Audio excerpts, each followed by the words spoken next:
ఒకదానికొకటి వ్యవస్థలో ఎట్లాంటి లింక్ ఉంటుందంటే, ఆర్టిఫిషియల్ ఇంటెలిజెన్స్ వచ్చాక సాఫ్ట్‌వేర్ వాళ్ళ ఉద్యోగాలు పోయాయి. సాఫ్ట్‌వేర్ వాళ్ళ ఉద్యోగాలు పోయాక రియల్ ఎస్టేట్ వాళ్ళ ఉద్యోగాలు పోతున్నాయి. నష్టాల పాలు కాబోతున్నటువంటి పరిస్థితి. ఇది ఓ మంచి స్టోరీ రాసుకొచ్చింది 'జ్యోతి'.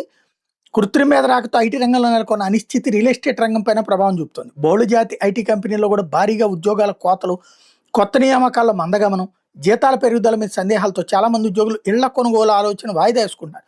దీంతో ఐటీ హబ్లైన హైదరాబాద్, బెంగళూరు, పూణేల్లో ఇళ్ల విక్రయాల మీద ప్రభావం పడిందని నైట్ ఫ్రాంక్ ఇండియా తాజా నివేదిక చెప్తోంది. కరోనా అనంతరం సుమారు 5 ఏళ్లు గృహరంగం దూసుకుపోయిందని, ప్రస్తుతం అంతర్జాతీయంగా నెలకొన్న పరిస్థితులతో కన్సాలిడేషన్ జరుగుతోందని నైట్ ఫ్రాంక్ ఇండియా పరిశోధక విభాగం డైరెక్టర్ అంకిత్ సూద్ చెప్తున్నారు.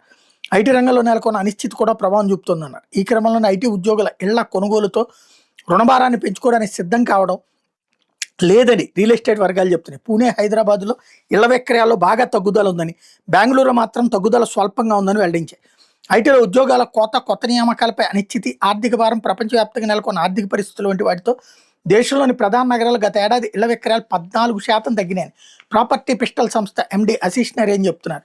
కొనుగోలు అయ్యే ఇళ్ల సంఖ్య తగ్గిన, విలువ పరంగా మాత్రం 6% పెరిగిందని చెప్పారు. అయితే మార్కెట్ల పరిస్థితులు మరీ బలహీనంగా ఏమీ లేవని, ఇది తాత్కాలిక విరామం మాత్రమే అంచనా వేశారు.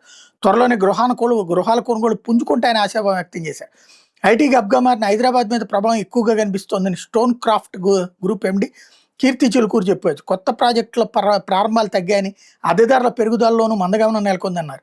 అయితే హైదరాబాద్ నగరానికి సంబంధించి ఆర్థిక, ఐటీ వ్యవస్థల పునాదులు బలంగా ఉన్నాయని, ఇళ్ల కొనుగోలు వేగంగానే పుంజుకుంటాయన్నారు. అమెరికాకు చెందిన ఆన్లైన్ ఎడ్యుటెక్ సంస్థ చెగ్ 2 దశాబ్దాల కంపెనీ అయినా కరోనా కాలంలో ఆన్లైన్ చదువులు మొదలు కావడంతో భారీగా ఎదిగింది. ఆన్లైన్ తరగతులు రారాజుగా వెలుగుంది. విభిన్న కోర్సుల పుస్తకాలను అందుబాటులో ఉంచడంతో పాటు ఆన్లైన్ క్లాసు నుంచి హోంవర్క్ అవసరమైన సహాయం ద్వారా దాకా అందించింది. 2022లో మధ్యలో కంపెనీ షేర్ ధర $113 పెరిగింది. సంస్థ విలువ సుమారు 1.4 లక్షల కోట్లు, $15 బిలియన్ చేరింది. అంతటి ఎడ్యుటెక్ సంస్థ కూడా చాట్ జీపీటీ, ఇతర కృత్రిమ మేధ ప్రోగ్రాముల దెబ్బకి కుప్పకూలిపోయింది. కృత్రిమ మేధ ప్రోగ్రామ్, చాట్ బాట్లు, హోంవర్క్, గణిత సమస్యల పరిష్కారం నుంచి వ్యాసాల దాకా అన్ని క్షణాలు అందిస్తుండడం, అది ఉచితంగా అందుతుండడం ప్రభావం చూపింది.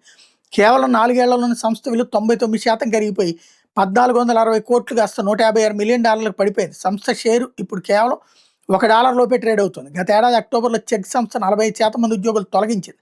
కృత్రిమ మేధ ప్రభావంతో సంస్థ ఆదాయం భారీగా తగ్గిపోయిందని, ఉద్యోగులను తొలగించక తప్పడం లేదని ఆ సమయంలో సంస్థ యాజమాన్యం ప్రకటించింది. తాము కూడా ఏఐ పరిజ్ఞానాన్ని అందిపుచ్చుకుని మెరుగైన సేవలు కంటెంట్ అందించేందుకు చర్యలు చేపడతామని చెప్పింది. మరో విశేషం ఏంటంటే, చెగ్ సంస్థ ఇటీవల గూగుల్ పైన దావా వేసింది. విద్యా సంబంధిత అంశాలపై గూగుల్లో సెర్చ్ చేసినప్పుడు గూగుల్ ఏఐ అక్కడే సమాధానం ఇస్తోంది. దాంతో తమ వెబ్సైట్లకు వచ్చే ట్రాఫిక్కి దెబ్బపడిందని కూడా కంప్లైంట్ చేసుకొచ్చింది.